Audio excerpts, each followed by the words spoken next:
are watching iRacing on the Ghostfire Media Network.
Good evening, everyone, and welcome to a digital North Wilkesboro for the Jeff Hill Trailer Sales Fuel Premier Series.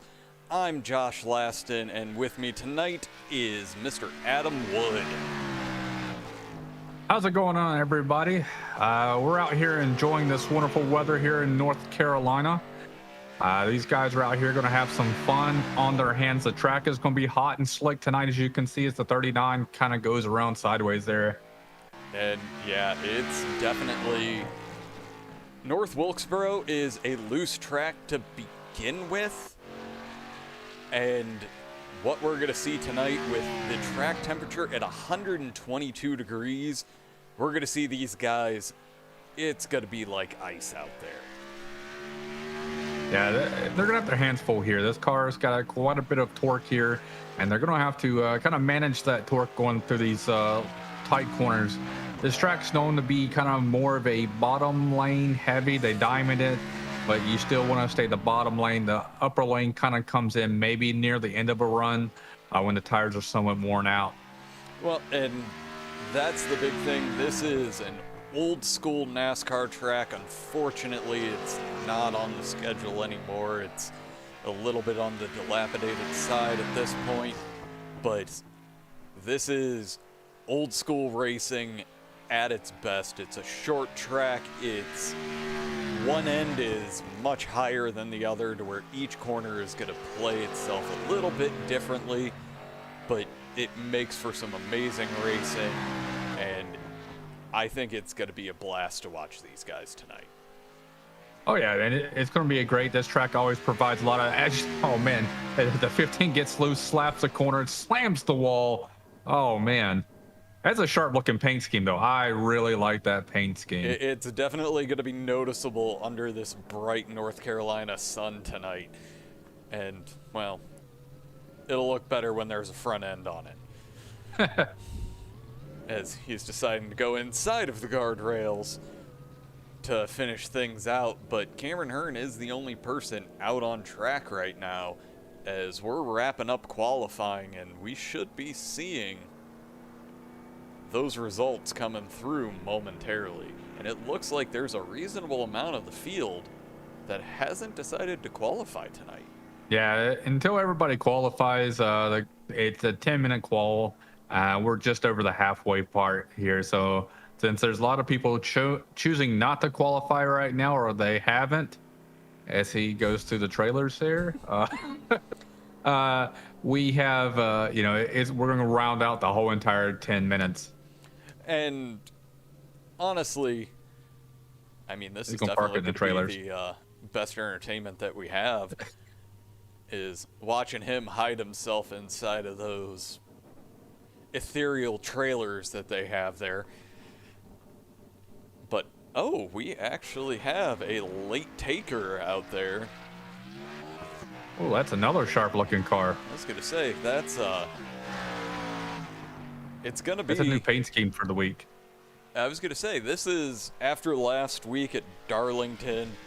Seems like a lot of people are rolling out new schemes from the first half of the season, and it's going to make our job a little bit more difficult because I've grown used to what everybody was already running. Exactly. We're out there, trying to get used to all the drivers, trying to get them, and now they're throwing some curveballs.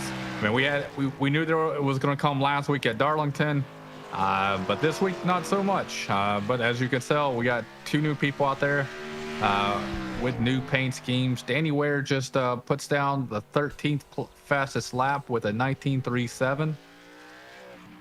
And all of these lap times are significantly slower than we were seeing from early lap times in practice, which just goes to show that the track has gotten a lot hotter, and it's going to make for some very interesting racing because those Goodyears do not like temperature. No, they don't. They like a nice, cool, grippy track, and this track is not going to be that tonight. Tonight it will be a nice, hot and summer feeling track. Track temperature right now is still at about 122 degrees. Air temperature is about 82 degrees outside there. So they're gonna have a handful tonight. Well, and I do appreciate everyone out there joining us on this Labor Day because you know what? Unfortunately, the long weekend is over after this, and everybody gets to go back to normal life after hopefully having a day off to enjoy family, friends, or in my case, racing all day. I think he did more than just racing, but yeah, we'll go with that. Played some Halo, but I mean, that was a small aside. And drank a little, but not enough to really have a good time. Just enjoyed some nice, pleasurable day off, which doesn't come frequently for me. And I'm happy to see we have 28 people out there, and we're starting to see a few more people rolling off as we're reaching the tail end of qualifying. I'm hoping these guys will be able to finish their laps. Maybe they're hoping that the track might change the degree or two, which it hasn't, still stuck at 122 before trying to make their first laps. Well, and the unfortunate nature is that sun that they're competing with right now, it's only going to make matters worse. Yeah, so we got 3 cars out there. We got Justin Moore, Thomas Bresci, and Calvin Filarski. And there's Cal with a brand new paint scheme, so that one's going to throw me off. He's got the Joker paint scheme right there. Yeah, and that's, I was going to say, it's he colorful. Just the wall. And that's damage unfortunate. But we're talking tonight, we're on a short track. Aero's not going to mean much. As long as you don't destroy that radiator, you're fine. Like that right there. And I wish I could say I haven't done exactly what he did, just get happy coming off of turn 4 and slam the wall crossing the line. And it looks like Cal may not have gotten a full lap in, so yeah, Eric Wineland did. He went out there and attempted. He got almost all the way around. He didn't. Chris Matthews didn't get one all the way around. So that would be it. That is everything. So let's go ahead, take a quick look at our grid tonight. Shane Theron gets the pole award for the night. Cameron Hearn is in second. Will Roberts third. Boomer Logan fourth. Alan Elwood is in fifth. Brad Slaughter Jr. sixth. Blake Gordon seventh. Justin Morton eighth. Chad Minks. God, we forgot to ask him how to say his name. But just Chad. Yeah, he's just Chad. Michael Stroll is in 10th. 11th is Randy Bachel. 12th is Thomas Bresci III. 13th is Joe Densmore. 14th is Brendan Bernhardt. 15th is Danny Ware. 16th is Sean Carmody. 17th is Norm Pettilaire. 18th is Alante Ballard. 19th is Zach Edwards. And 20th is Davey Hendricks. And 21st, Derek Wineland. Hayden Pistorius is in 22nd. Kyle Brooks, 23rd. Tyler Hensley, 24th. Casey Shue is in 25th. Chris Matthews, 26th. 27th is John Griven. And 28th is Cal Filarski. And 21st and Down did not set a time tonight. So I mean, more they're power thinking to it's going to be short track racing, and you never know what you're going to get into when you get into short track racing. So maybe they're trying to play the smart angle, start from the rear, hopefully not get collected up with anything. And unfortunately, North Wilkesboro, especially on the front stretch, it's tight. There's walls on both sides. And if there is an incident there coming out of 4, basically anybody behind that incident is going to end up collected somehow. I really like Shane's paint scheme too. That chrome red looks fantastic on it. Yeah, with the nice sunny day that we've got today. It's really shining.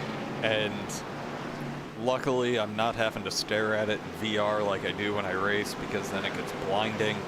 But get some nice, it's gonna be very, very noticeable while we're watching tonight.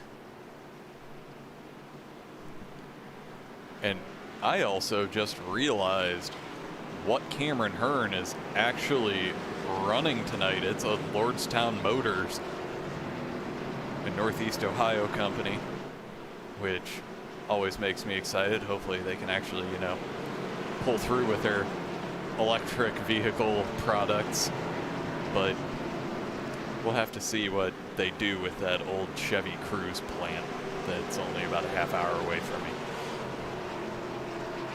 But we are about to see the pace car make its way off and get these guys running. We'll take the beautiful glimpse eye view as it is off, and these guys are going. Shane Theron gets a good jump on that low line over Cameron Hearn, and that's the line he's going to want to be on for these first few laps.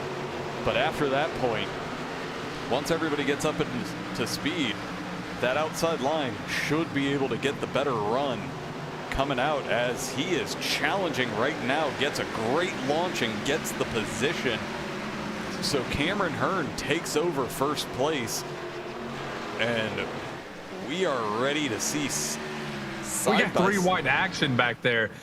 Brad Slaughter Jr., the number 81, is 3 wide with Chad and Justin Morton. They were going 3 wide for a whole entire lap there.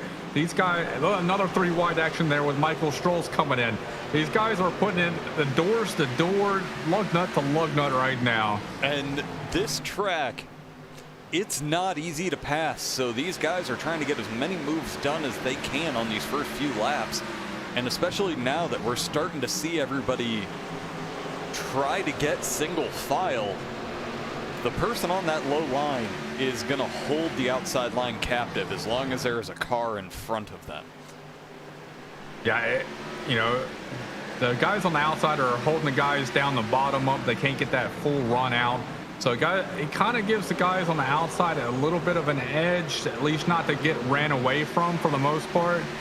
They're able to stay still and kind of hang on the quarter panel for longer than usual. But once we get single file, we're going to notice that the line's going to be kind of more of a diamond shape. Stroll is around, and that brings out the yellow flag. Let's see what happened here. As Michael Stroll, he just gets a little bit happy coming out of 4 and locks it up, does a good job, gets himself to the wall so he can make sure no one gets collected, and we are back to racing. What happens?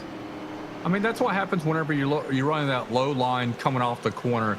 You try to throw the throttle a little bit too much. The grip's really not there. If you look where he was at, I mean, the pavement there was, you know, more of a gray color, light gray, and not the darker patch that you normally would see them to be riding in. So when you start to accelerate in that spot right there, you got to play with the throttle. You can't just make it like a light switch. And if you do it like a light switch, you'll see them come around every single time. Well, and since we're only 8 laps in, that happened at about lap 6.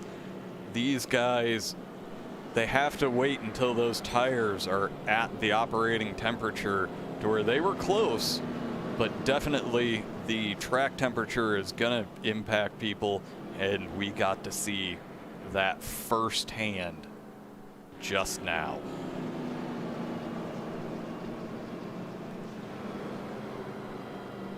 But the people that ultimately were impacted the most by that were our two front runners with Cameron Hearn and Shane Theron. They'd opened up about a second gap up at the front. And with the number of cars that we currently have, once people get single file, they're going to probably, as we can see just from the graphic, they're going to be covering about half the track just being single file.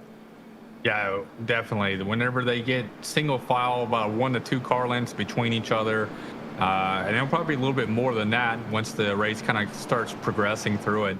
You're going to cover about half the track, and it won't be too long before these leaders be trying to lap people. Yeah, and that, again, we said earlier, this is not an easy track to pass on, and especially if you have been... They're definitely going to want to take the higher line to allow the leaders to get around them. But if you aren't used to that high line, this is a tricky track. It's not smooth. I think isn't there bumps going into 1 and 2 at the top? We are green, and Cameron Hearn gets an amazing jump. He's going to be able to clear everyone. And right now, we have Blake Gordon, who has moved up 4 spots. He's on that outside line looking to get up into 3rd, and it looks like we had 2 people end up off track, and we don't have a yellow yet, but if they come up to him while they're trying to get back on, we may end up having a yellow. As nope, playing the smart move and staying down on the grass, which is not an easy feat here. But Blake Gordon is trying to make that outside work for him, as he may have that edge as Alan Elwood gets a little bit loose coming out of the corner, and that's going to let Blake Gordon slot himself down and take over 3rd. I just went back and looked at the accident. It looked like the 14 slapped the wall halfway down the back straightaway and then just punted himself into Michael Stroll, and that's what kind of put us in the issue. Take a quick look at that. Yeah, just came out hot, and that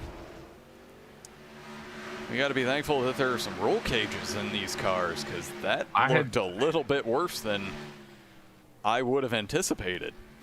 Yeah, and I don't understand why that did not bring out a caution. That was like 3 or 4 cars that were kind of into that one.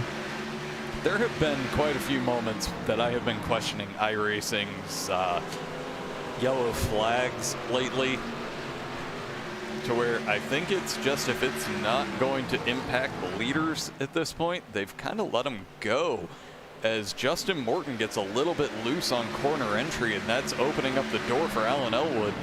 But getting that run from the outside line is helping him to keep pace.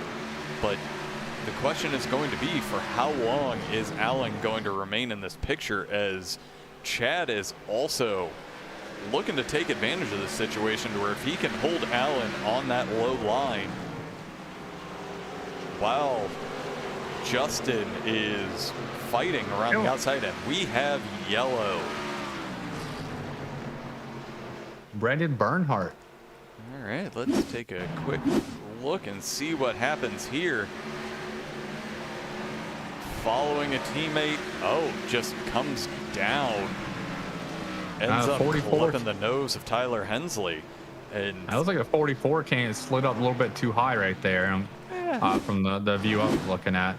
I was going to say, let's look at that from the blimp here.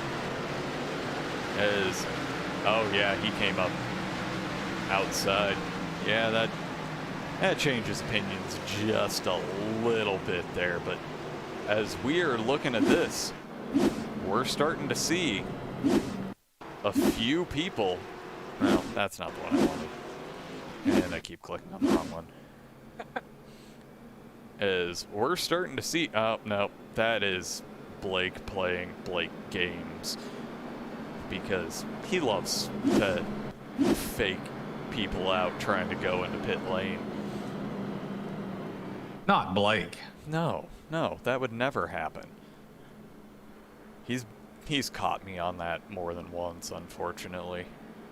But we are on wrapping up lap 20 of 150.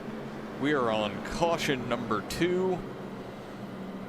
And again, this is, I hate saying it, there's a good reason why this isn't on the NASCAR schedule anymore, outside of just the fact that it's an older track. But with an older track comes, as you can see, it's guardrails on the inside, to where not really matching the safety standards of today.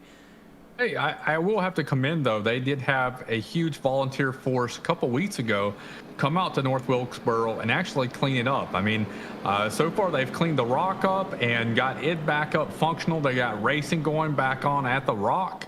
I think they're going to try and do the same at North Wilkesboro. Honestly, maybe not for Cup or any of the higher levels, but this would be a brilliant track for modifieds. Oh yeah, any short track racing cars, man, this would be an outstanding. I think, back in the day, its heyday, NASCAR could come here and run, but I don't think it's an avenue that they need to approach anymore for the top tier NASCAR. But at the lower tiers and other different series, I believe that this would be an outstanding way for them to be able to showcase North Wilkesboro, bringing it back to life. And I would love to see it, just even again at the lower levels, as the lights on the pace car are off. So we'll be going racing after this pace lap, but I would love to see it because, in all honesty, this is one of my favorite tracks to race in iRacing. I'm so glad that they at least gave it some new life in the digital form.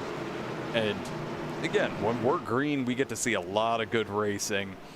So I'm continuing to just be excited as the pace car is off, and Cameron Hearn does not quite get the jump he did last time, but still enough to where he will be able to run the preferred line. Shane Theron should be able to keep himself in front of Blake Gordon, but right now Blake Gordon is being forced down onto that low line by Justin Morton, and he's trying to make that move to get himself up into second, but he's going to have to worry here if he's going to want to hang on to third.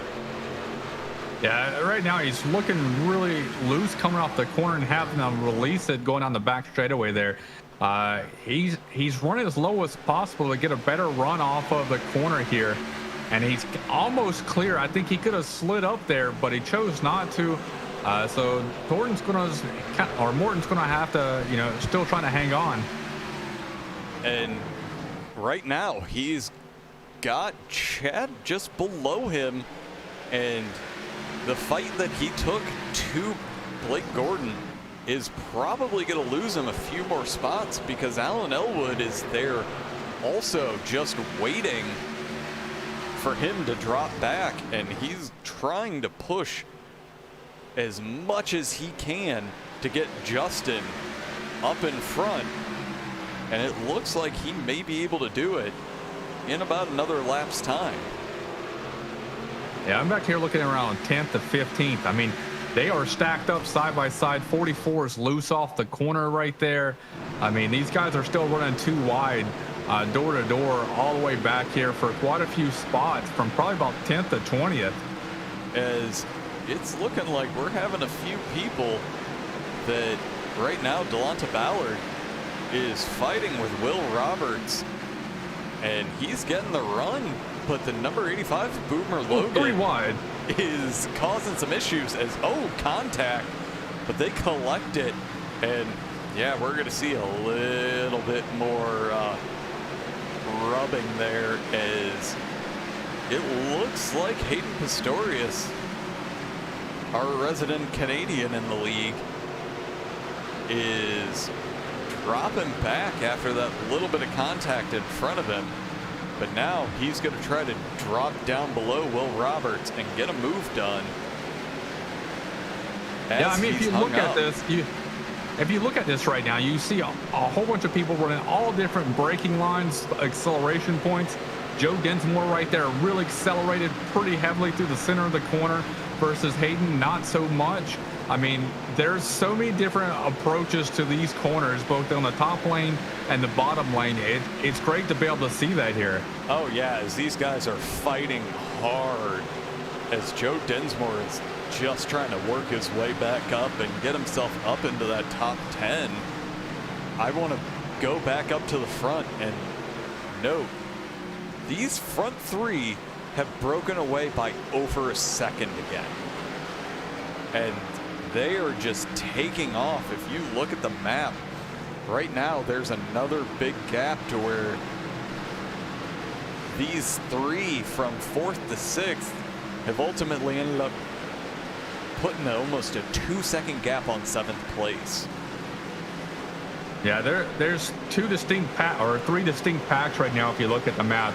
You got 1, 2, and 3, and then 4, 5, and 6 are together, and then the rest is 7th through 27th. And yeah, we're seeing this little bit of a pack.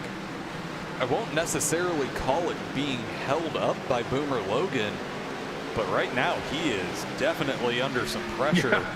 And Thomas Baresi looks like he may end up giving him a little bit of the tip to scoot him up, and I'm curious if that's exactly what just happened there, as he is down below, and there may be a bit of a freight train here running that low line.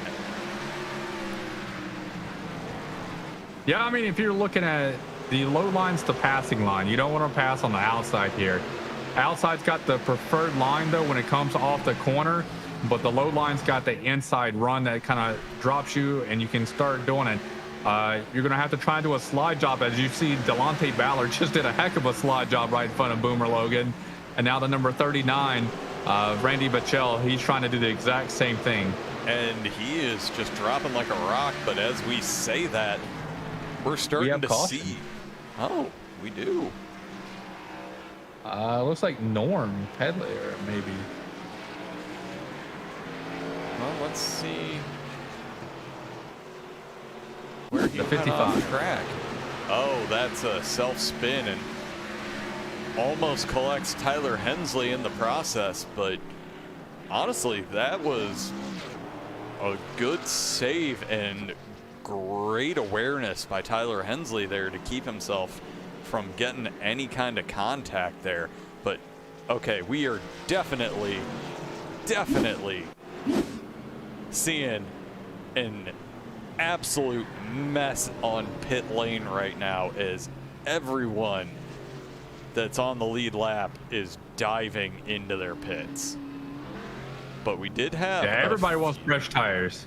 Oh yeah, at this point we're 40 laps in. Getting those Goodyears onto your car, that's the right move. But right now Delonte Ballard has stayed out, and he is effectively our leader right now. Sean Carmody is a lap down and playing the smart move to where he'll be able to get his lap back. And we got roughly 20 laps worth of racing there. I mean, Sean's trying to figure out, and hopefully caution breeds caution. He gets his lap back.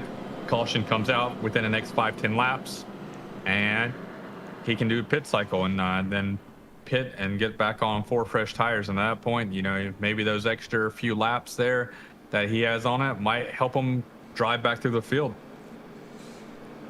And that's going to be the big thing that we're going to see tonight, especially now that we do have quite a few cars that are off cycle.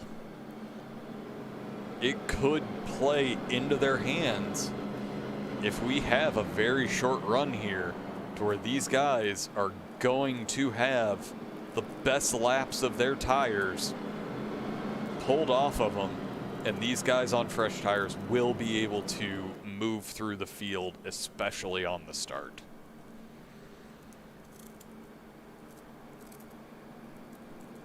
But right now we're just parading around once again. But the lights are off on the pace car, so we will be going green this time around. And we'll do a quick run through the top 10. Delonta Ballard is our leader. Brad Slaughter Jr. in second. Michael Stroll is in third or fourth. I don't know. Timing and scoring doesn't like me right now. Will Roberts in fourth. Eric Wineland fifth. Cameron Hearn sixth. Seventh is Shane Theron. Blake Gordon in eighth. Justin Morton in ninth. And 10th is Alan Elwood as the pace car is off. Delonta Ballard gets a great jump over Brad Slaughter Jr. And he is currently off to the races. And we have a more three-wide action going on towards the back here, as we'll go to Blake Gordon because he's in the middle of this hornet's nest. That is a huge hornet's nest. That is asking for trouble tonight, but they are keeping it clean at this point. But we are side by side through most of the track right now. Man, because I'm running on board right now, Blake Gordon on a rear chase cam, and it's exciting to see what he's going through, like, and all the cars stacked up behind him. I'm going to do the same thing for everyone here, but I'm going to go with Cameron Hearn, who is at the front of this whole group, as that is the perfect view to see Blake Gordon taking it three wide right now.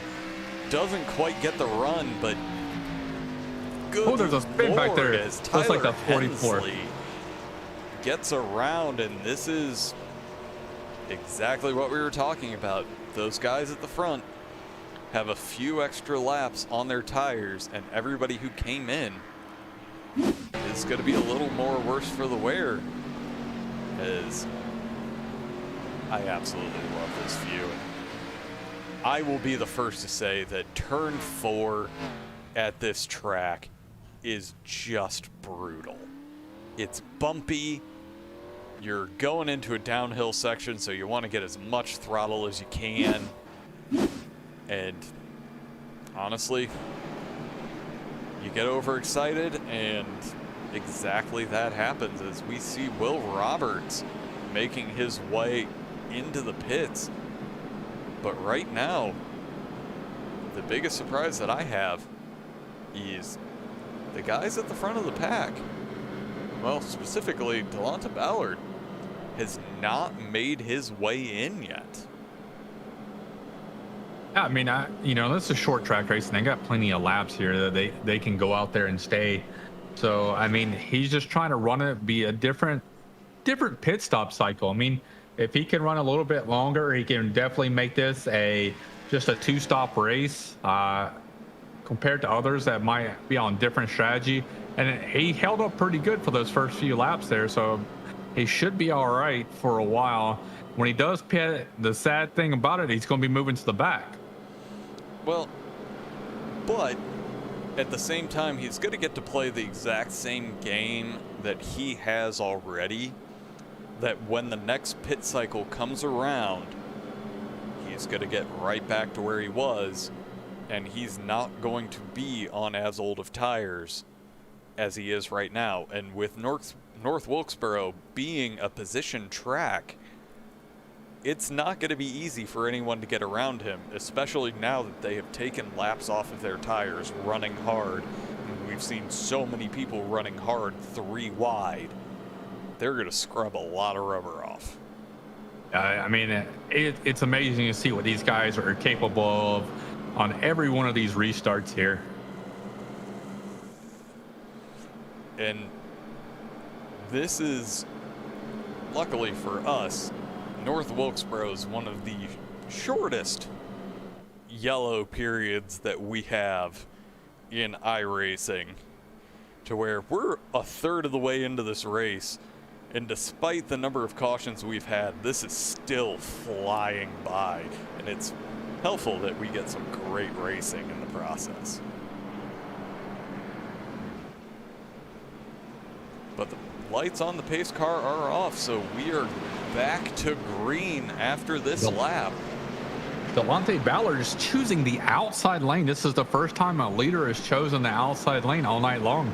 Well, and to be honest, since he gets to dictate the restart, he gets to start in the right position for corner entry. As long as he gets his start timed right, he doesn't have to cross traffic to get to where he needs to be, as the pace car is off and they are green. And he waited until they went green, and that's going to spell trouble for him, as Brad Slaughter Jr. is going to have that inside line, and they weren't fully up to speed, but he gets a great run off the corner. And right now he has first position locked up, but Cameron Hearn is making a push on that outside line. And right now, if I'm Delonta Ballard, I'm not being a gentleman, and I'm dropping down to make sure I get to run the line that I want to. But Cameron Hearn is taking it 3 wide, going out of 4. So this is going to be interesting on the entry to 1, as Delonta Ballard, I think we're starting to see those tires show their age. Yeah, he was not waiting around whatsoever for these 2 guys with older tires to battle. He wanted to get in front of these guys as quickly as possible with and use up those 4 fresh tires on these guys, and let the other guys behind them have to fight these 3 or 4 cars right now that are up front as with older tires. Back out. Looks like Davey Hendricks had an issue. So let's take a quick look. Oh, just a self spin there. Let's take Oh, then gets tagged. No, I think that was, I mean, that may have had net code, but he got tagged at the very end there. Yeah, he got tagged at the very end. The first one was just more of a kind of just signing in a little bit too hard and kind of came around, but then he get tagged. But I do love the fact that he's running that awesome Interstate Batteries car. He's normally running the Skittles, but this week he's running the Interstate Batteries. Well, and again, after the throwback race, we're starting to see a few people make their way onto pit lane. But while we have a moment, let's hear from one of the league's sponsors.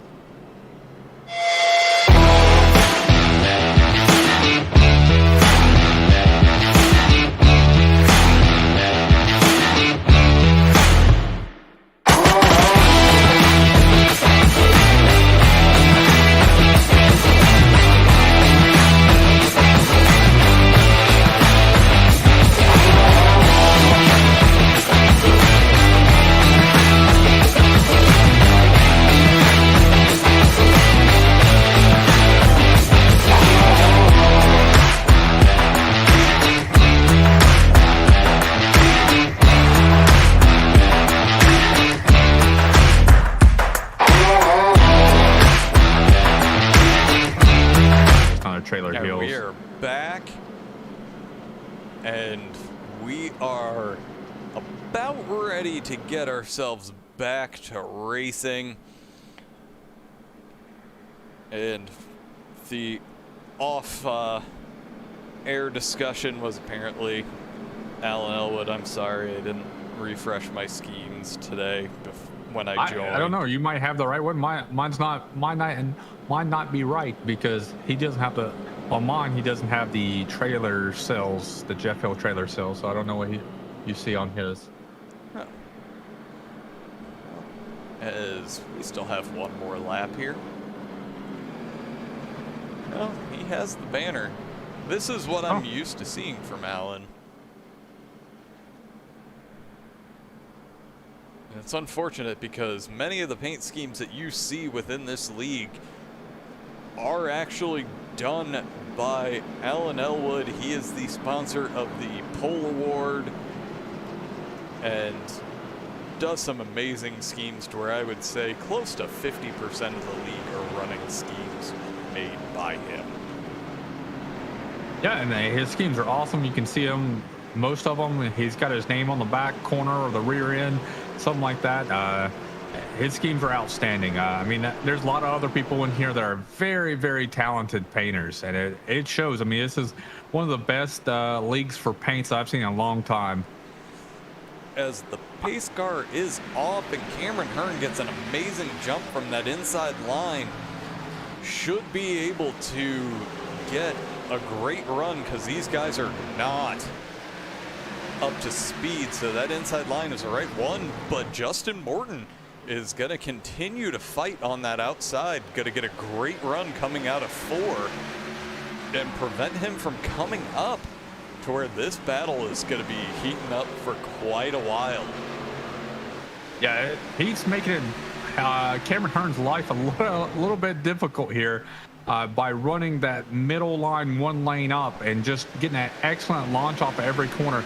But Cameron Hearn's able to slice up there and take it away from him, and now they're both going to be running the bottom. And despite the fact that those two were battling for as long as they were, they've got a half-second gap back to second place, where we have Michael Stroll, who's luckily able to run his line. But again, we're getting to see everybody behind him is still side by side, and it looks like, and I may jump back just a little too far, but we're seeing a lot of great battles as people are not wanting to relinquish their positions. As we see Joe Dinsmore joining this party, he's up 1 spot from where he started and where we last checked in on him. But he's taken the conservative line right now, and I know, Adam, he's one of your teammates in the AOLL, and I've raced around him enough to know he's just biding his time, getting himself in the right position to make a move later in the race, as we haven't even hit the 50% mark. Yeah, I mean, you got Alan Elwood, I mean, not Alan Elwood, but Will Roberts right behind him, trying to make up some ground. Delonte Ballard's right there. They're trying to get around the number 55 of Norm. Oh, as Joe gets tagged right there, and we have yellow. And that's the commentator's curse, everybody. Yes. Welcome to the Fuel Series. Yes, we'll take a quick look as he was coming out of the turn. The number 55 of Norm, Norm just gets a little bit of a nose under his quarter panel and sends him around. Yeah, there's nothing Joe could have done in that spot. I mean, he put his car where he was supposed to be, and Norm just came up, I mean, just an inch too much right there. I mean, it's all it took, and sent them both around. Well, and as we look at this, it's not like these guys are sitting there. You've got network lag, you've got all of that stuff, as the rest of the field did an amazing job avoiding that, but they don't have the exact vision that you do when you're running a car to know where your nose is. And a lot of these drivers, you'll see them running multiple different cars throughout the week, to where I know myself, I'd probably end up regularly running about 4 different cars. So each one's going to have that nose in a different position, and you don't exactly know where you're going to be in that exact moment.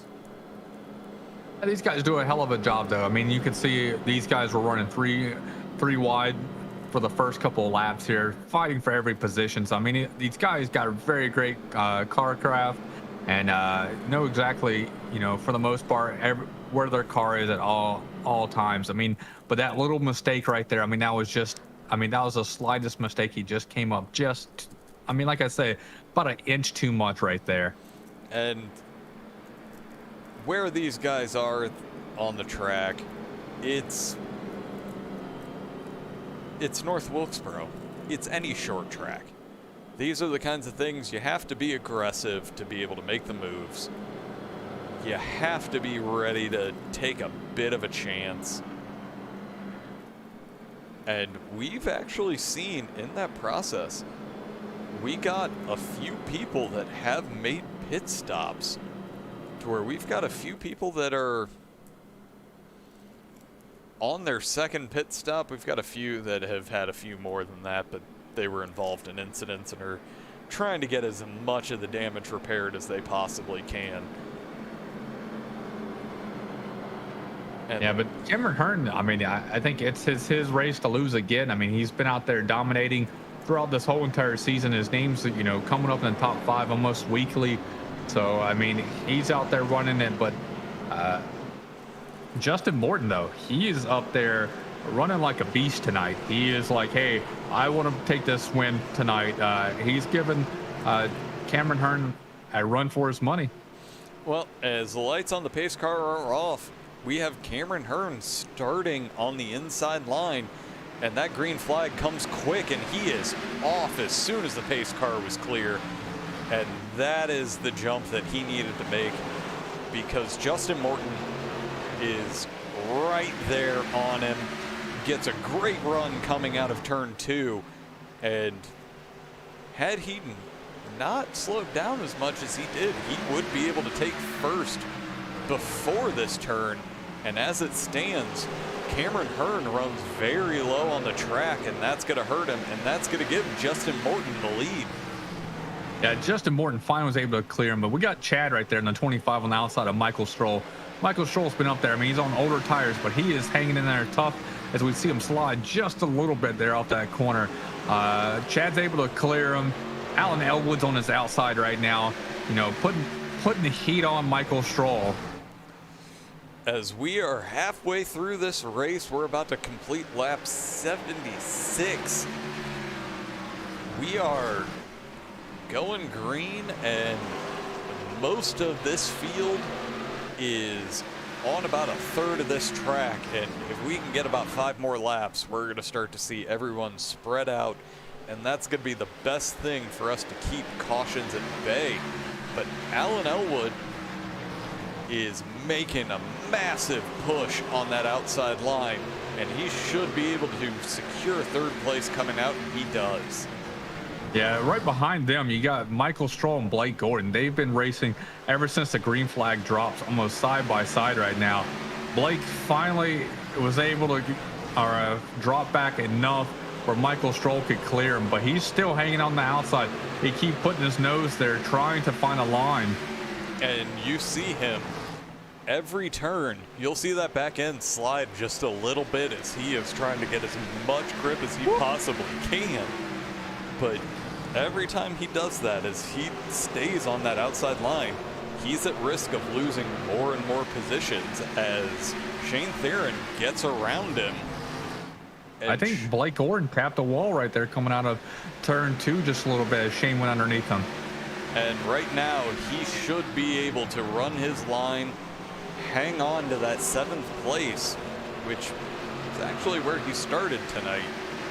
But we're keep seeing people going side by side, and we're starting to see a little bit of a pulling away from our front 2 as we go to the blimp. The other cars aren't even in sight right now.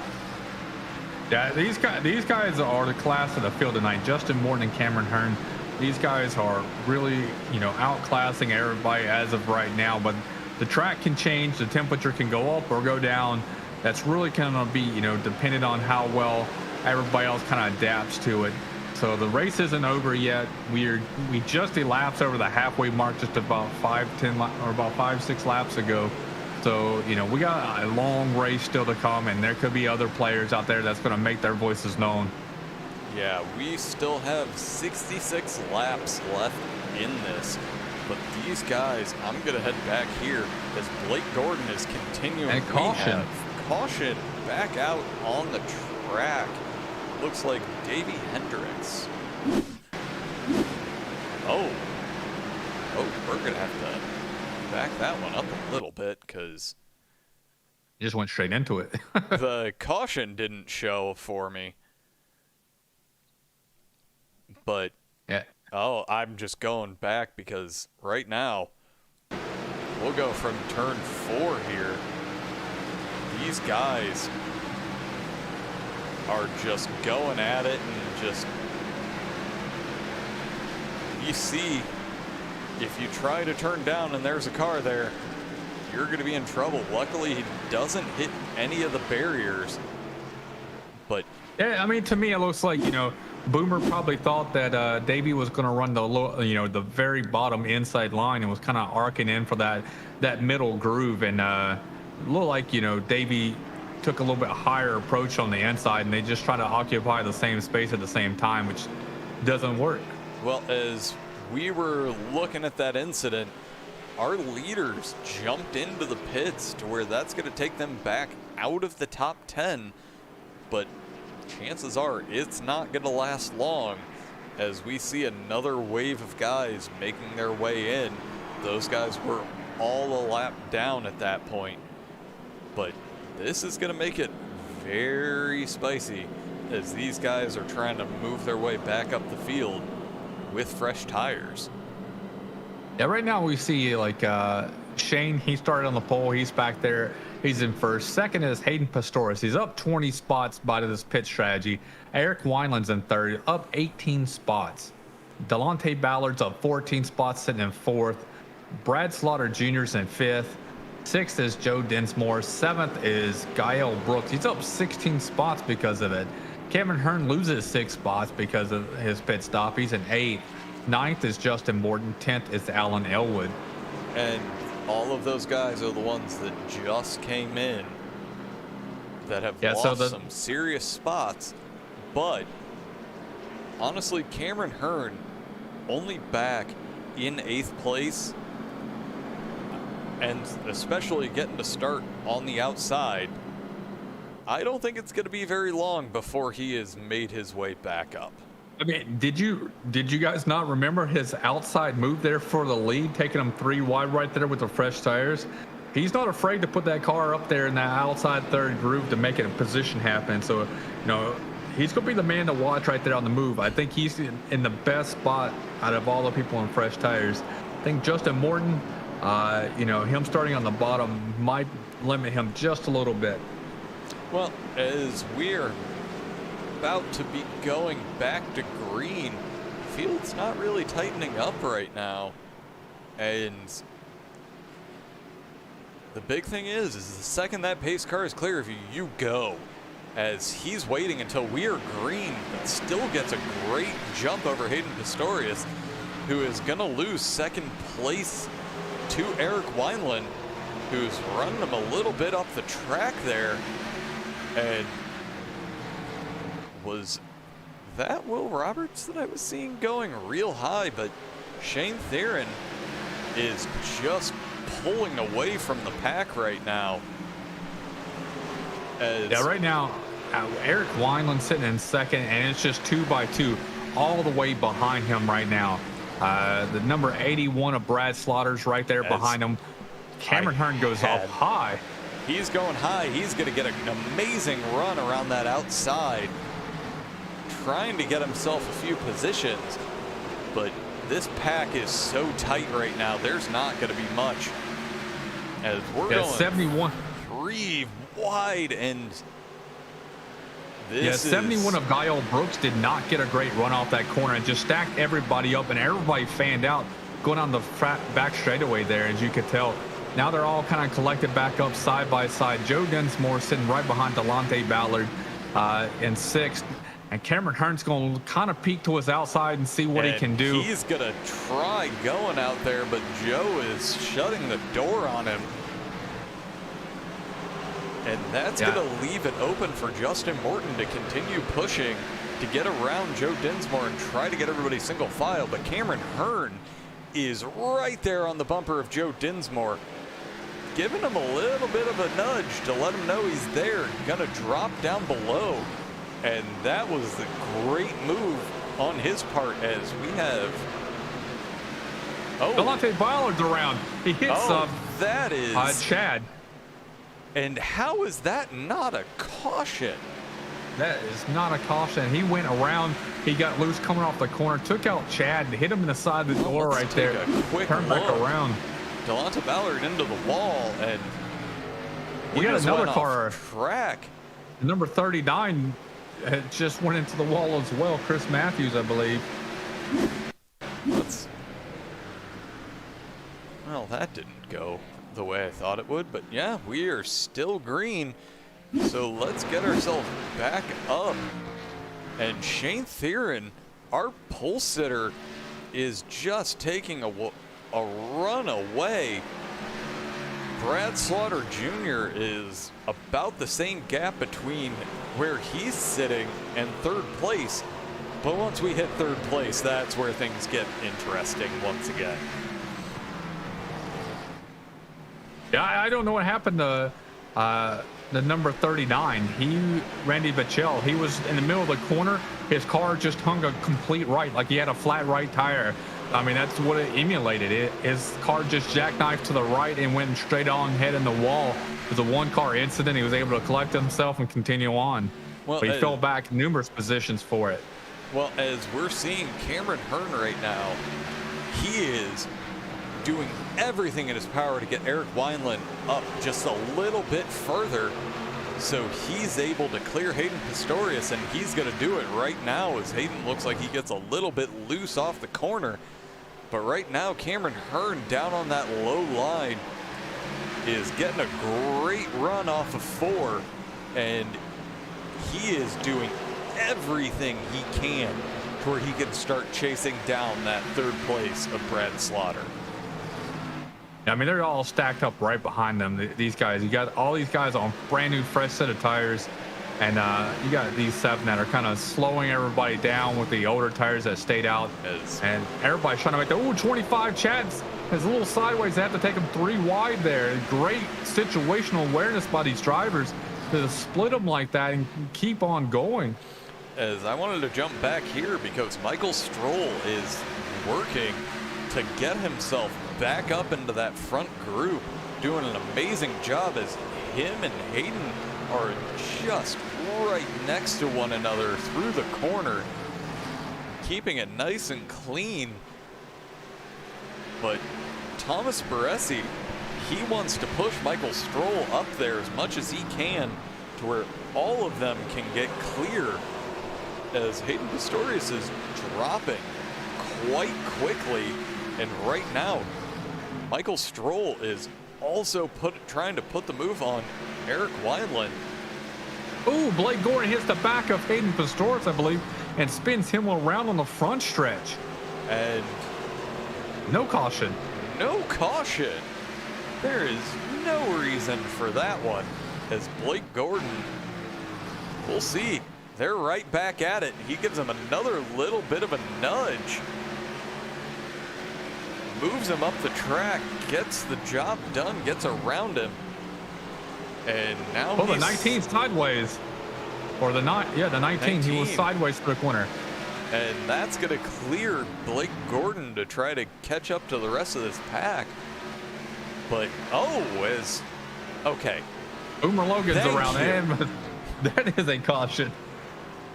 Boomer Logan got another nudge there. Let's take a look. Oh yeah, that was quite the nudge, as that just creates just craziness. Yeah, Guy Brooks' front end is destroyed right now because of that. And blinks out, and that's just unfortunate. I do want to take another look at this, but I want to take, of course they didn't actually. The leaders are coming down pit road right now. Let's go ahead. And with only about 40 laps, if we can manage to keep it green, this would honestly be the last time that they need to come in. Yeah, I mean, Justin Morton stayed out, but Cameron Hearn came in. And that's going to make Justin Morton, well, we've seen it. I think guys are getting a little bit on the racy side right now. But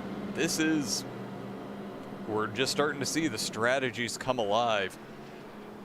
And I kind of, now that I actually, found it, I want to take a look from the roll bar of Boomer Logan as he's coming through this. As a driver, there is nothing you can do in that exact situation. You're just holding on for the brakes right there. You're just holding on for dear life. and trying to counter steer it basically, and locking the brakes up. You know, if he gets hit left, he's turning the wheel right, does slam on the brakes. When his car starts to go right, he slams on the brakes and holds it left. Well, and as he was trying to get turned around, we actually got to see our leaders making their way around and had to actually slam on the brakes to avoid contact with him.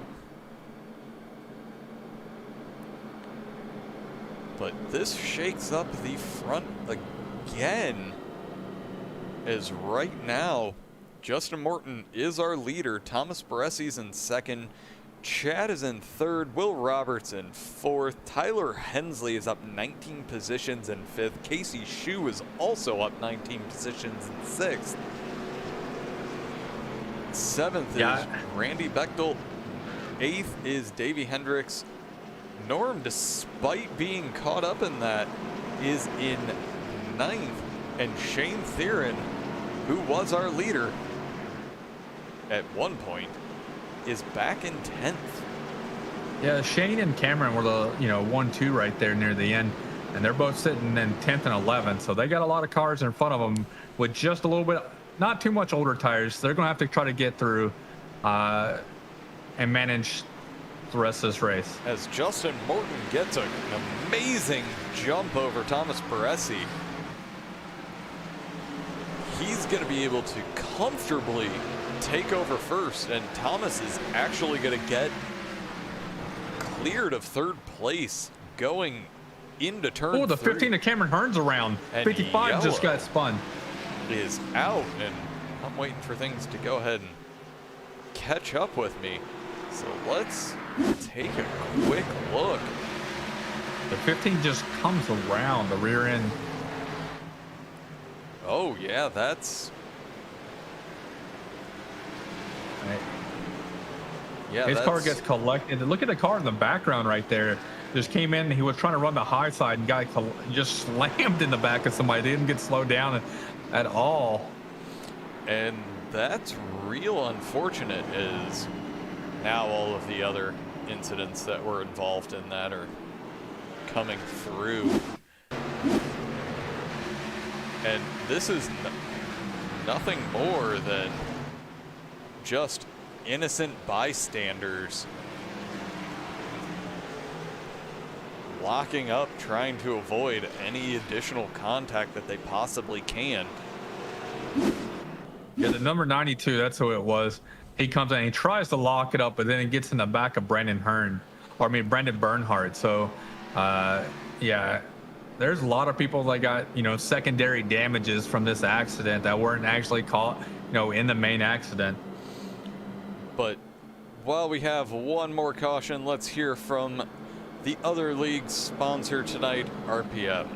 Hi everybody, this is Stu Rickard, and I'm part of RPM Missions, and our cause is to raise awareness for human trafficking here in the United States, where currently we have over 300,000 people trapped in slavery, and of that, at least 30% are of little boys and girls under the age of 18. Our goal at RPM Missions is threefold. We would like to see 10,000 people put this human trafficking hotline number into their cell phones so that they can feel deputized and to report suspicious activities when they see it. Our second goal is to raise awareness for more recovery homes that need to be built for these girls and boys that have been rescued from sex trafficking. And the third goal is for folks sitting on the couch, maybe watching this video, to get up and to get energized, to serve others, and to feel the blessing that comes with that. Thank you so much for listening to this video. And thank you so much for visiting our website. And we ask that maybe through your social media circles, you'll help us spread that word. You'll help us stop the bad guys from exploiting our children sexually, mentally, and physically. Thank you.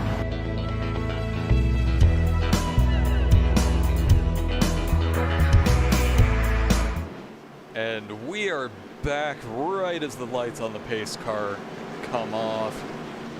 So it is time for us to run these last 32 laps of the race. Let's see if we can make them clean, because when we are clean, we get to see a lot of great racing. And I'll be honest, I'm actually somewhat surprised that it's only been an hour with this many cautions, but the pace car is off, and Justin Morton gets another great jump, but this time Thomas Baresi doesn't get quite the same, and he is under pressure from Will Roberts on that low line, and he gets a little bit loose coming out of the corner, and that's going to make it to where Chad is on the outside, and that's going to give Thomas Baresi the opportunity to get into his line, get a clean lap in. But the number 38 of Shane Theron is taking it 3 wide back here. We keep it clean. I don't know how, as the number 4 of Casey Shue is around. He got a little bit of love there in the back. So let's take a quick look there. This all started right there coming out of 2.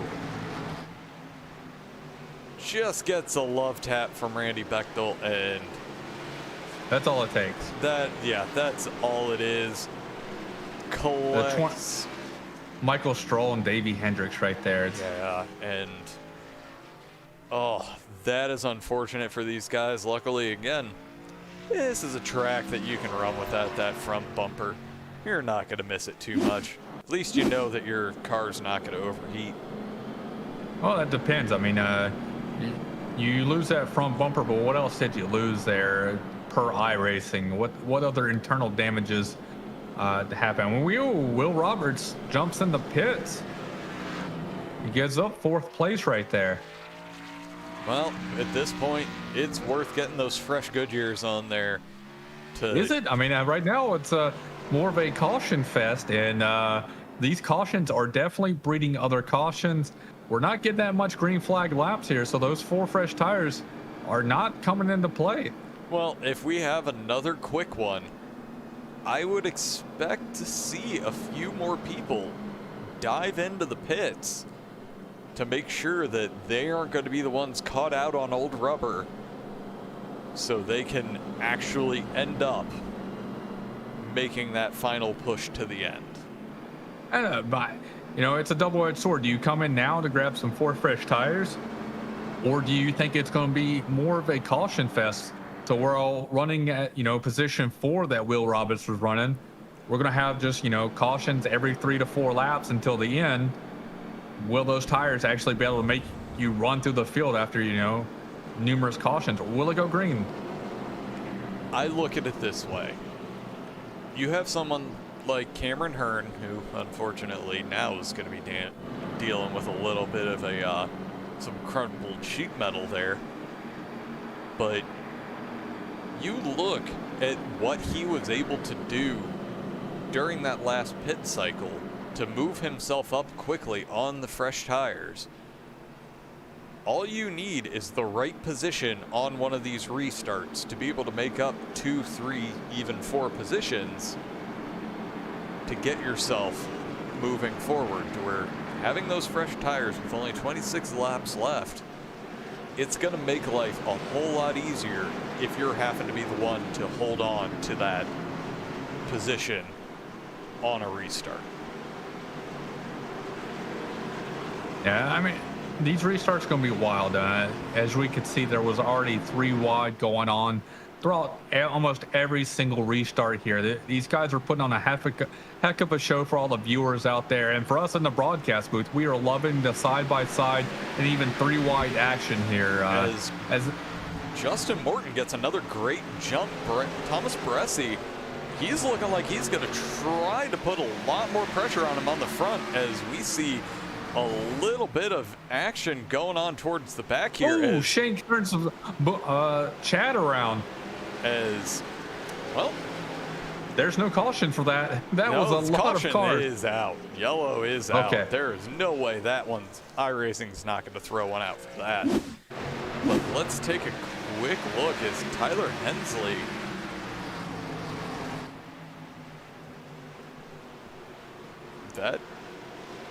I'm not going to say that was retaliatory, but I'm going to say that there's going to be some questions asked after the race on that one. That one was a little bit, I'm going to say, that's a bold move.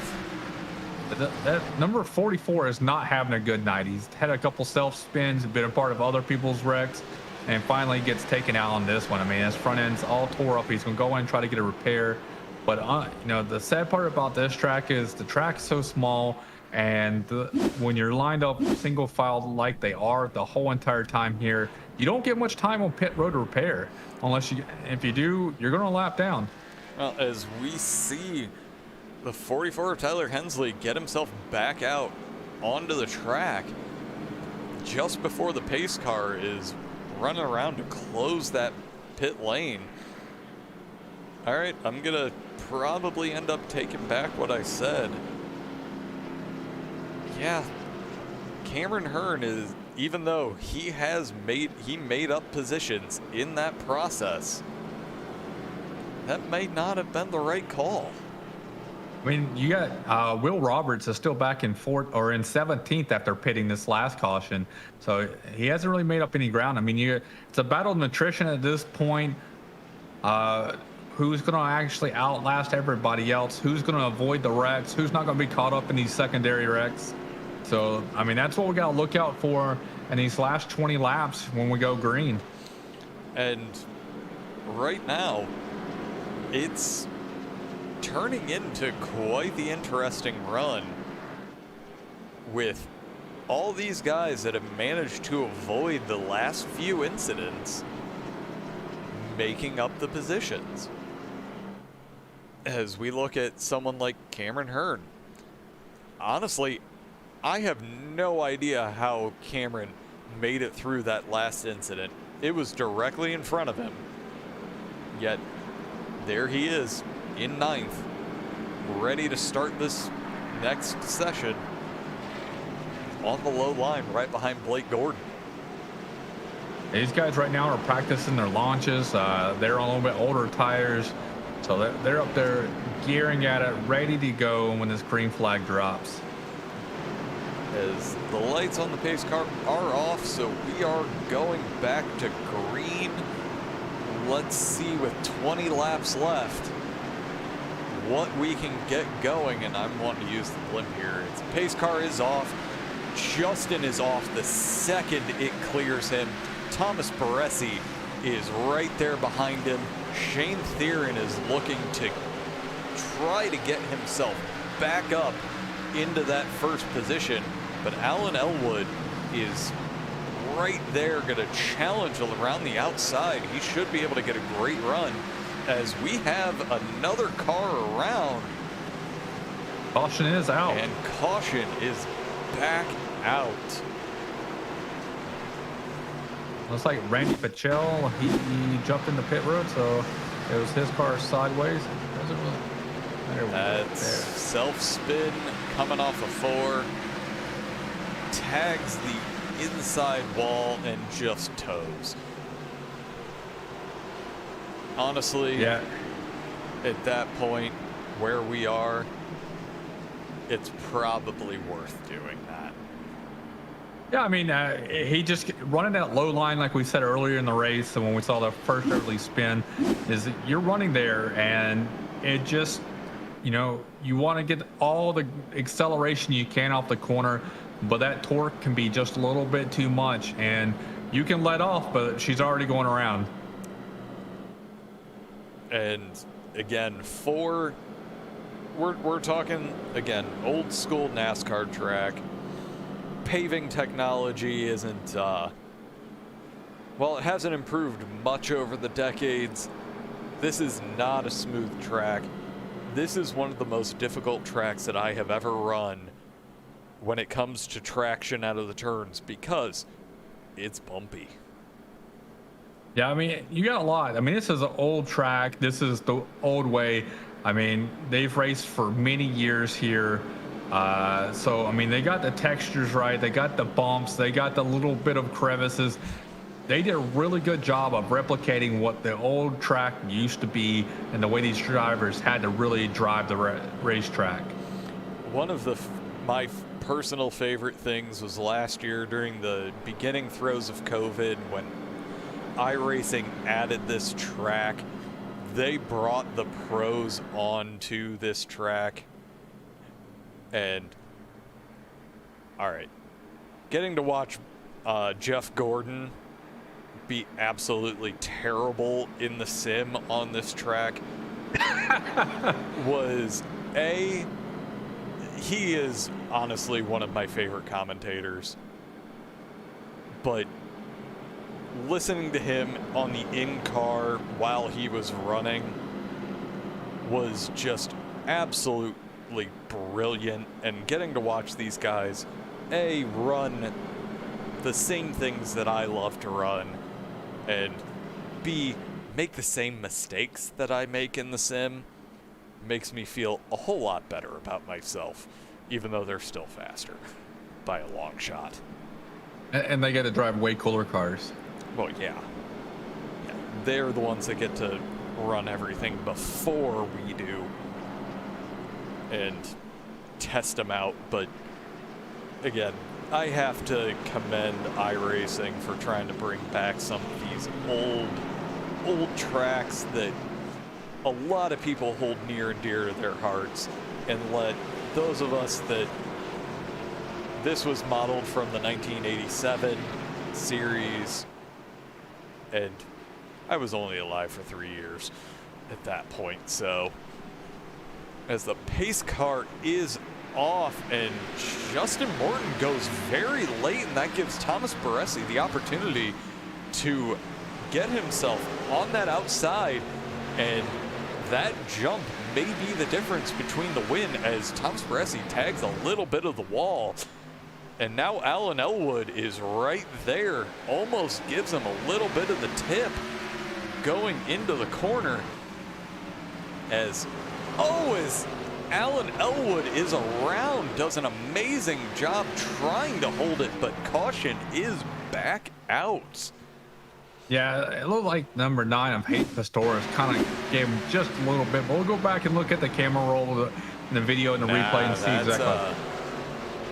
That, I don't think he did anything there. I was looking at it from the rear chase view of Justin Morton's car, but from the upper view right there, it looks like Alan Elwood just kind of got loose right there. And, a lot of cars around them, a lot of air disturbance, and sending in just a little too hard, and the rear end came around.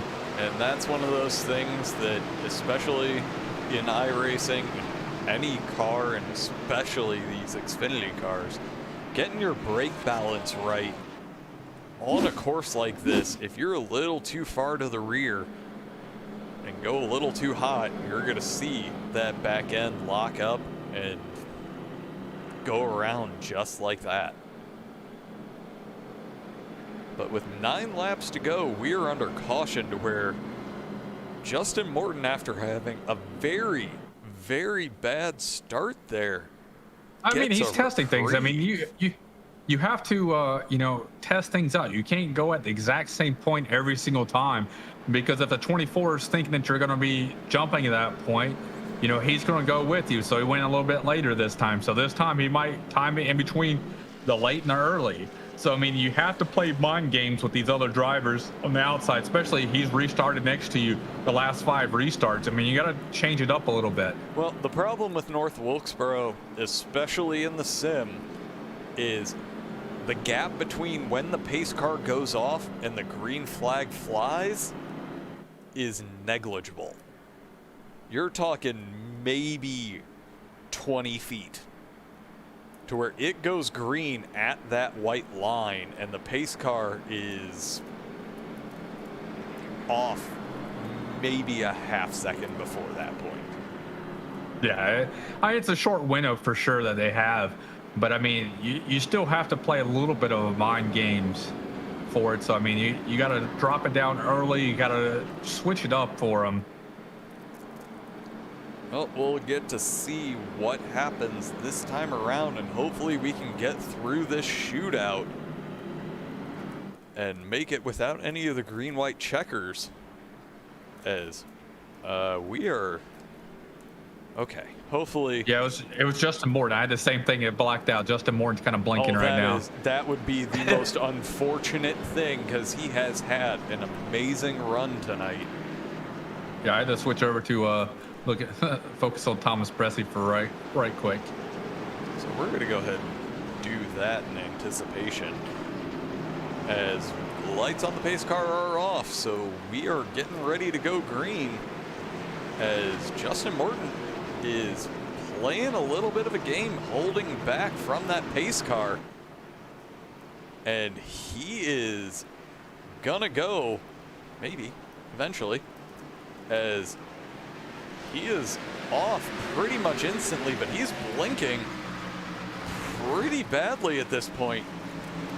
Yeah, and that's the most terrible thing in the world for you as a driver on the outside of him, trying to give him enough of a gap and space right there. But you don't know if you're clear, if you're not clear, and people want to jump down to the bottom and run that line, and you can't. And as he just continues to blink out. But Thomas Baresi running that outside line, even giving plenty of space to make sure he can do that. He's going to get this move done coming out of turn 2. If he's able to hold his speed coming through these last 2 turns, he's going to be able to take over first place comfortably. With 3 laps to go, he definitely has that position coming out of turn 2, as it looks like we may have had a crash, but no yellow at this point. Yeah, it looks like Tyler Hensley's off, but we'll look at how after the fact. We'll still gonna focus on that. Theron gives him a little bit of a bump with 2 laps to go. Are they coming up on lap traffic?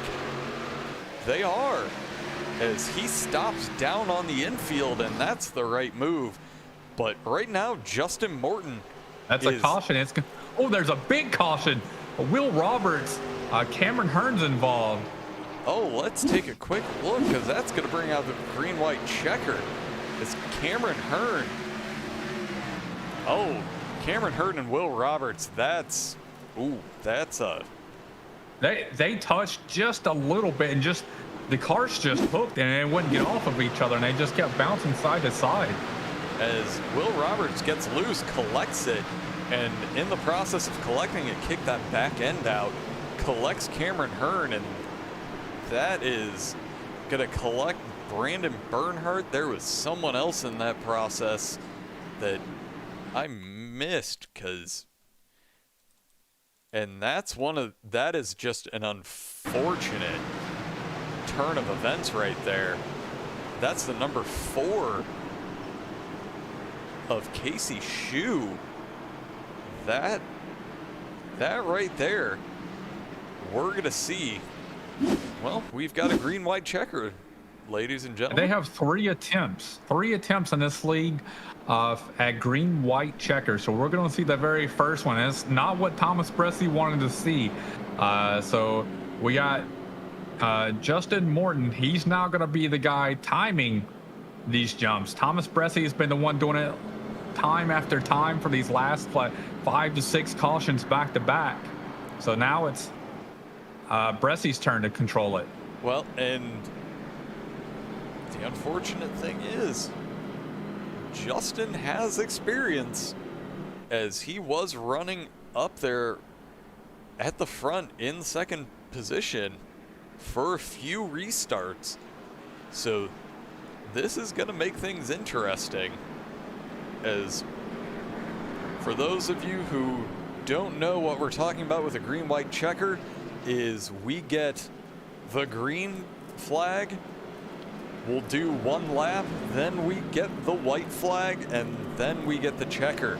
So it'll essentially be 2 laps worth of racing, and if our leaders can get to the point of that white flag, doesn't matter what chaos happens behind them, we're finishing the race.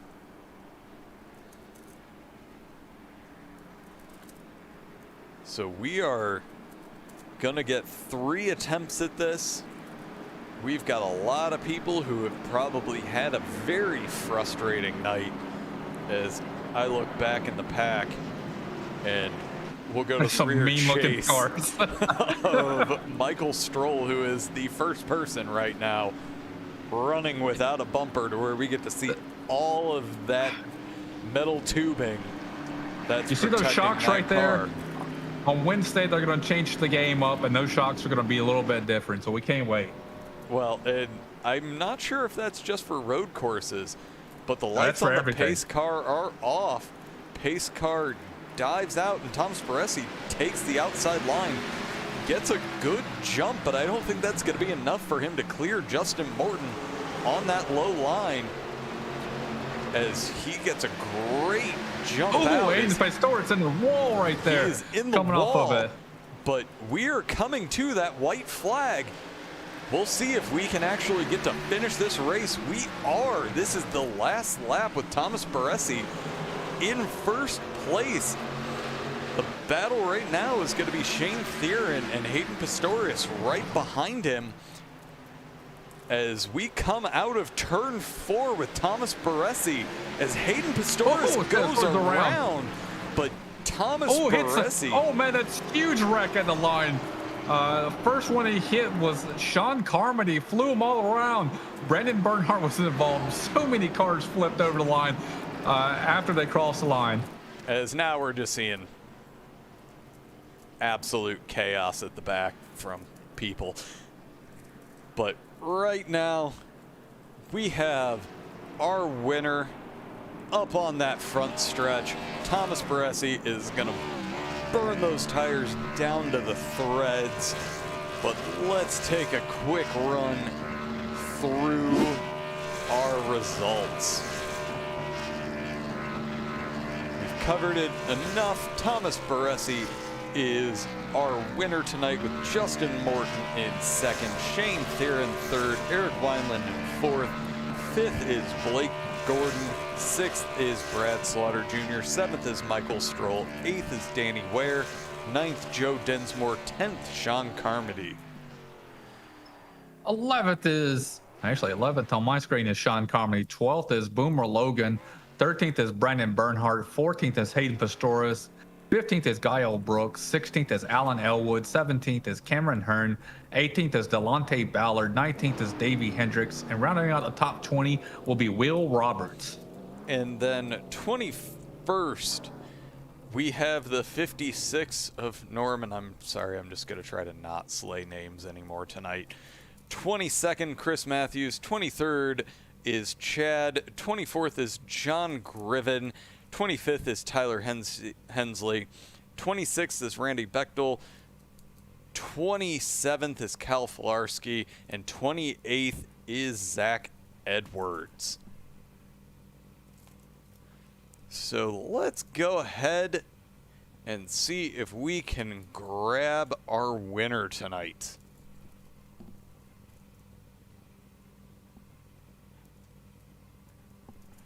Good evening, sir. This is Josh and Adam in the booth. You got a copy? Hey, I got you guys. What's up?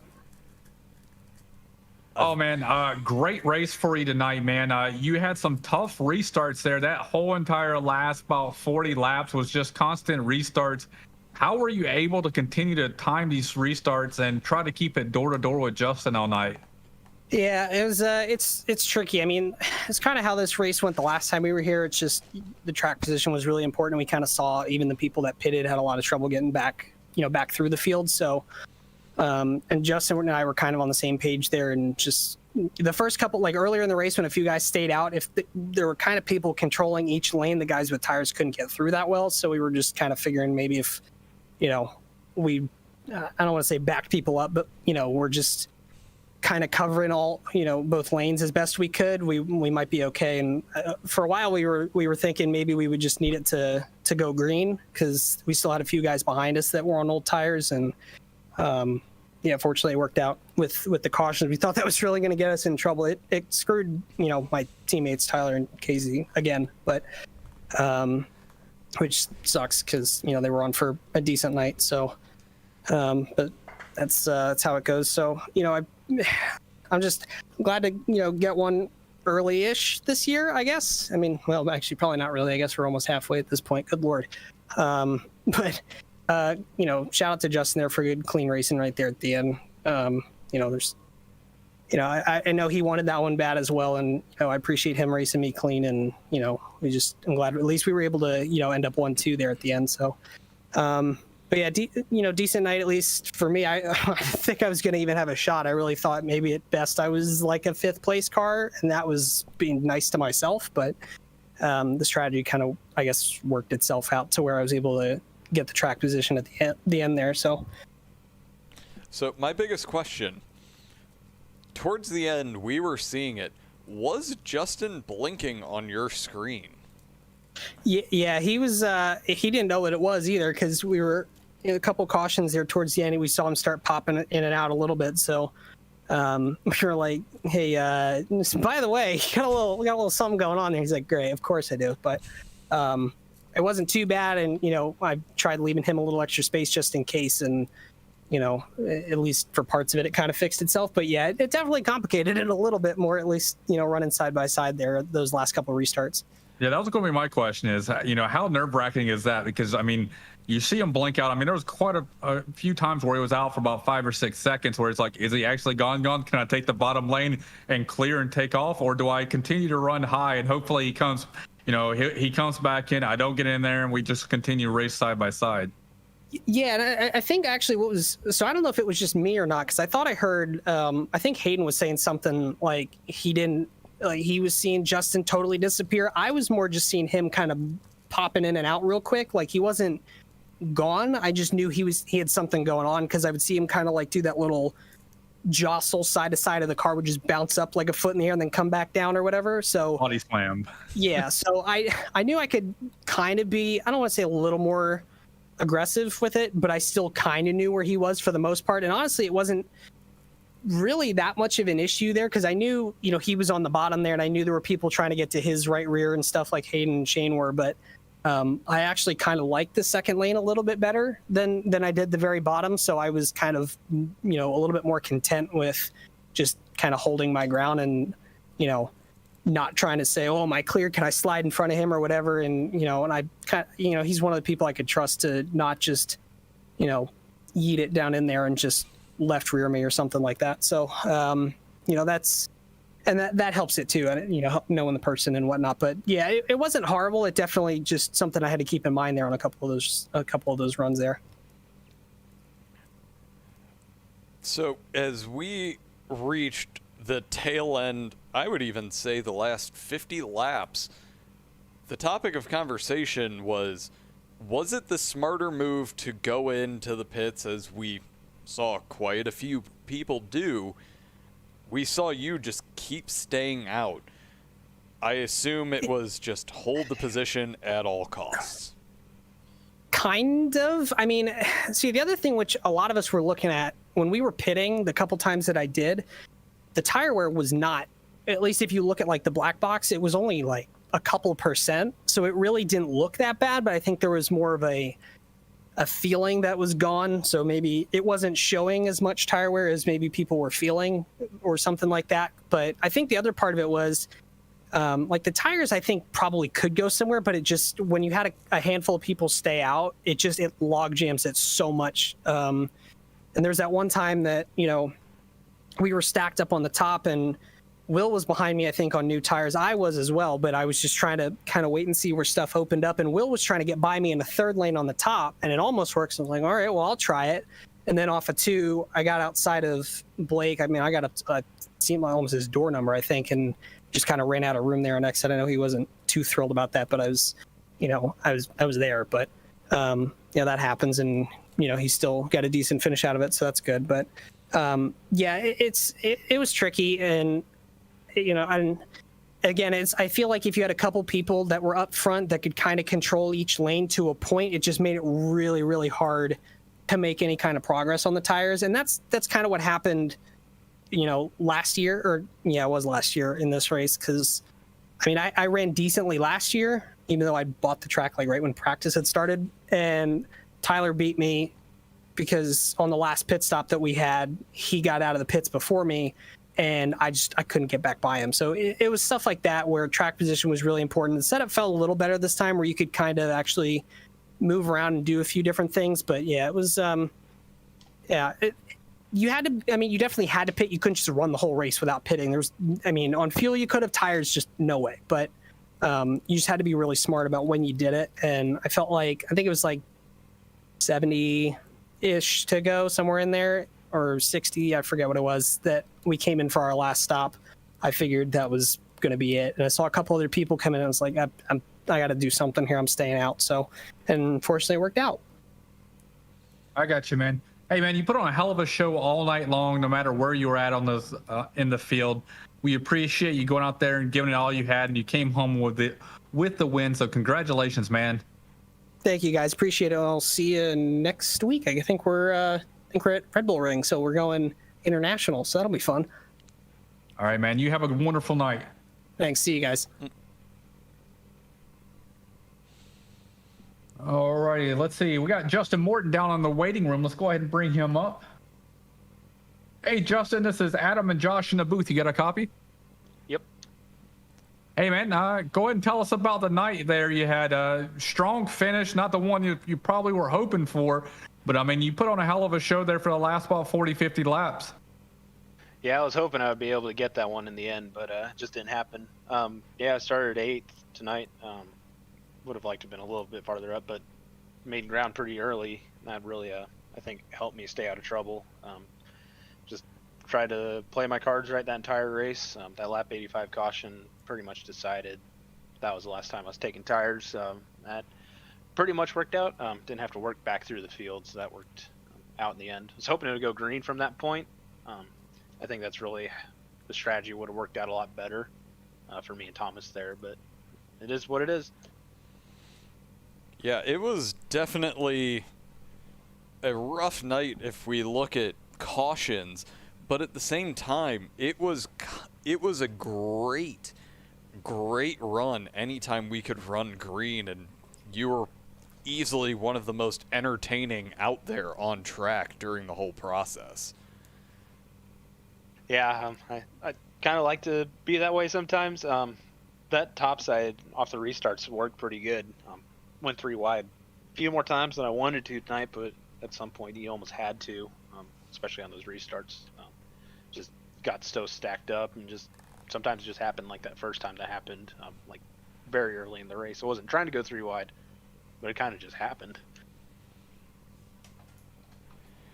Yeah, man. I mean, you guys were putting on a great show no matter where you had to come through the field. I mean, you took pit stops. I mean, there's a lot of people that were way off cycle than everybody else. This is, a track that tonight everybody was on some type of different pit strategy, and it showed. I mean, you had some cars vying for position. They weren't scared of putting it 3 wide, like you said, and they were out there hanging it loose and trying to make every position count. I mean, you were out there on those last few restarts. I mean, trying to throw some curveballs there at Thomas, but he wasn't falling for him near the end. He kind of learned what was happening and was able to time your restarts, unfortunately, and that helped him kind of get by you. Yeah, it did help him. We were trying to work together since we kind of have an alliance going. We were just hoping either one of us would get the win. So I'm happy Thomas got the win. We were working together pretty good there. Yeah, for a bunch of those first few restarts where we were side by side, we weren't really working together, but the last few we were definitely working together pretty good. So you say you guys were working together. Were you guys coordinating over the radio at all, or was it just mutual respect? It was both. We were over the radio, and we both have good respect for each other. We worked together before the races a lot, just trying to help both teams get better and improve. But yeah, it just worked out good for us. I think we managed to hold that P1 and 2. So were you scared at all whenever you saw Shane kind of clear everybody and start trying to attack you with 1 to go? Honestly, I wasn't looking in my mirror. I was just eyes forward, trying to make sure I didn't take out Thomas. I know on that restart before that, I started lagging a bit, unfortunately. Hopefully I didn't cause any problems with that. Doesn't seem like it did, but yeah, I was eyes forward pretty much the entire time. I felt one small bump from Shane, but that was about it. We were worried for you when it came to the little bit of lag issue, because we've all been in that position at some point or another on iRacing. Yeah, I had that problem last week at Darlington, which is weird. Normally doesn't happen well, I don't really normally have lag problems, but apparently Monday nights is not good for my internet. It must be a popular TV show everybody's streaming at the exact same time while you're racing in your neighborhood. Yeah, I guess. Don't worry, Adam has issues on Monday nights and only Monday nights as well. Yes, that's the only time I ever have any issues is Monday nights. So, I mean, congratulations. I know it's not the spot that you were hoping for after leading all those restarts back to back to back. But hey, man, it's a good points night. You got to let a few laps. You come home second. You're up 6 spots from where you started from. I mean, all in all, it's a good night to go out on. Oh yeah, it was definitely a good night to go out on. Just would have liked to have been 1 spot earlier or 1 spot farther forward. I did get the halfway bonus points, so that helps offset it a little bit. I got you, man. Hey, well, you have a wonderful night, and we'll see you next week. Yep, thank you.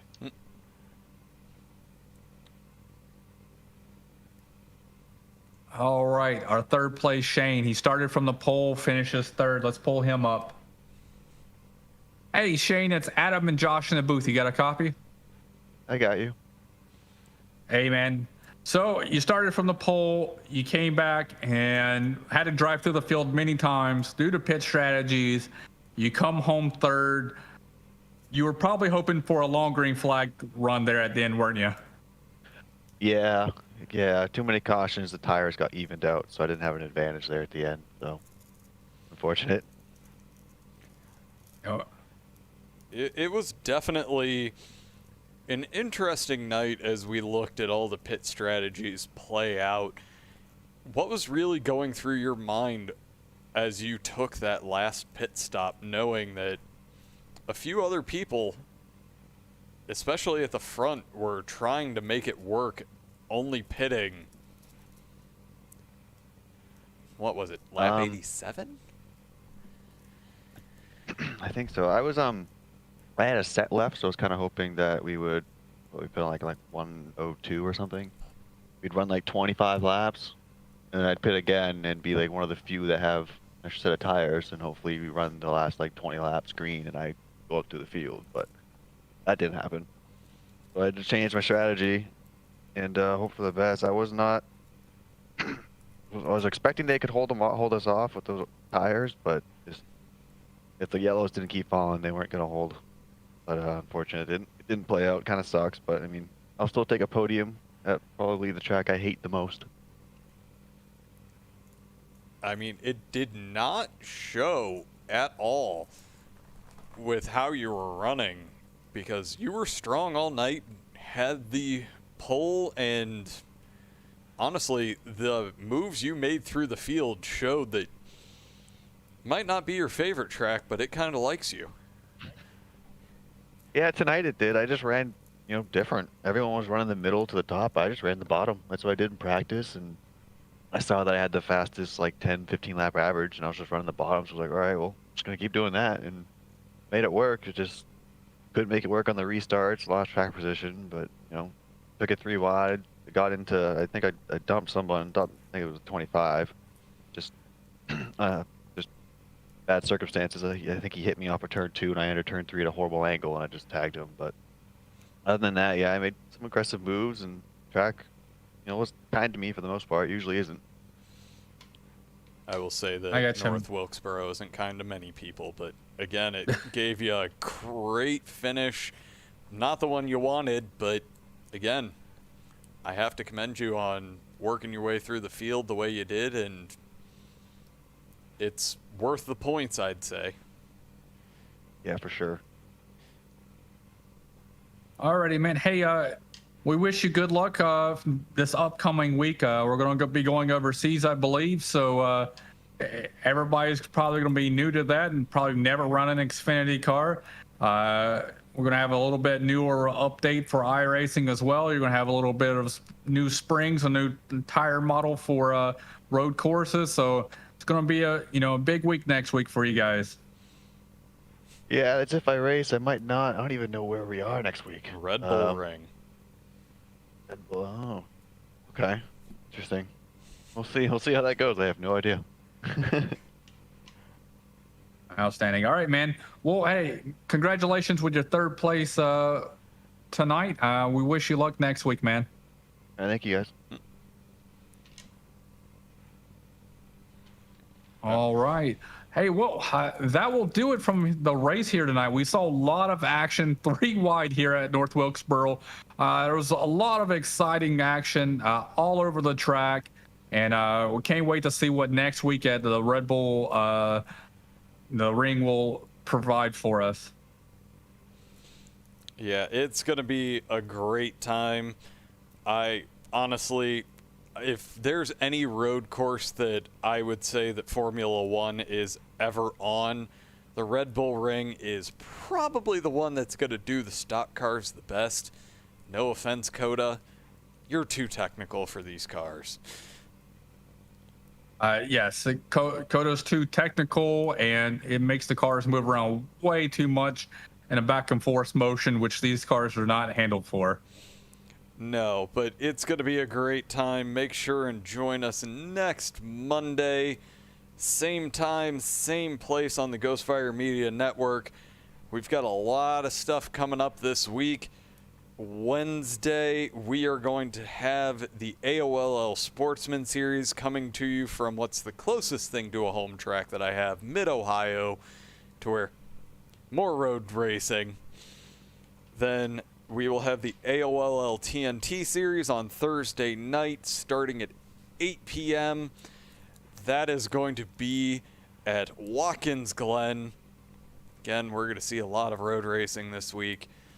And the AOL Cup Series will be from Darlington on Sunday. And I also realize I just skipped over the IVRL tomorrow night. I do believe it's Richmond.